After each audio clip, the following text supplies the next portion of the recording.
Eli nyt lähdössä numerolla 50 Kössi ja Päivi Suomi.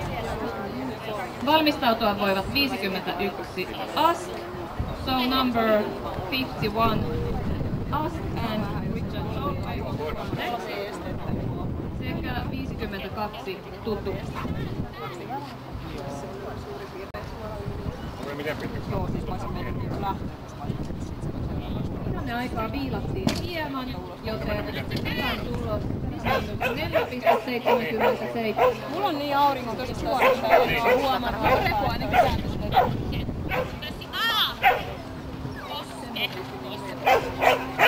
Anteeksi, Meralle miinus 0,77 ja Repolle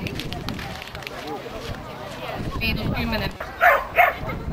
Seuraavaksi radalle lähdössä numerolla 50 pitkäkarvainen kollega Kössi, ohjaajana Päivi Suomi. Valmistautuu 51 Aas, 51 Aas, 52 Tutu ja 53 Riis. Mitä se ehtii vielä? Tässä on tottunut tehdä eurooppalaisia. Niin. No mitäs vissiin käydessä?